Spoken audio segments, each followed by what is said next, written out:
Ni hao. Can you say ni hao? That's how you say hello in Chinese. Welcome to Patrika's Little Star Cafe.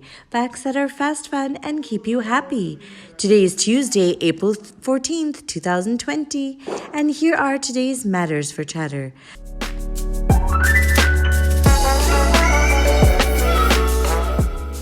Number 1, a tornado has struck parts of southern USA. An earthquake of 6.5 scale has struck New Delhi, and while there was a volcanic eruption in Indonesia as well. If anything, the lockdown has taught us that Mother Nature is real and obviously active. Whether we decide to stay still or not, or pollute or not, it still has a life of its own. Number 2, China is said to have stopped sharing research regarding the spread of coronavirus.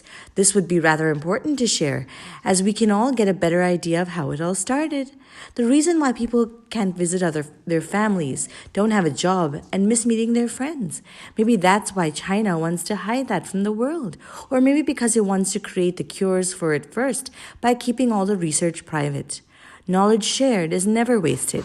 It only grows, and hopefully in times like this, policymakers realize that.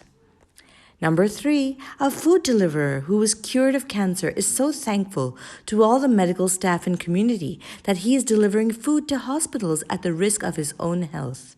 Generally, people with some sort of illness should remain home or avoid crowds, and most would want to avoid hotspots where there could be COVID-19 infections.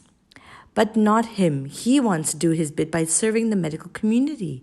Now that is a heart full of gratitude.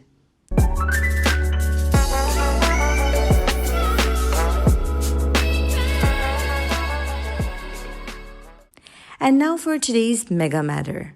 U.S. President Donald Trump loves to think out of the box. He wants to start mining for minerals on the moon. And he doesn't want to ask for anyone's permission because he thinks that that's okay. But who decides things related to the moon? Does one country own it like a company? Well, laws for exploration are apparently the same for space as well as for the oceans. Maritime law says that if you get there and you claim it first, it's yours. Unbelievable. While the idea is radical and possibly a reality 15 years from now, we can already imagine the state of the moon after mining. Will it look like the tall mountains that are shaved off to become mounds of sand? Let's hope not.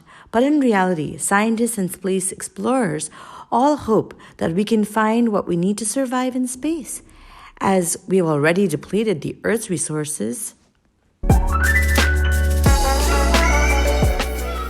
Today's word of the day is deplete, which means to use up. And finally, for today's quote of the day, gratitude is when memory is stored in the heart and not in the mind. That's a quote by Lionel Hampton. Thank you for listening, and do send us your questions and comments via WhatsApp, or you can email us at diptyanti@gmail.com. Take care, lots of love, Dipti Auntie. Twinkle, twinkle, little star, do you know how loved you are?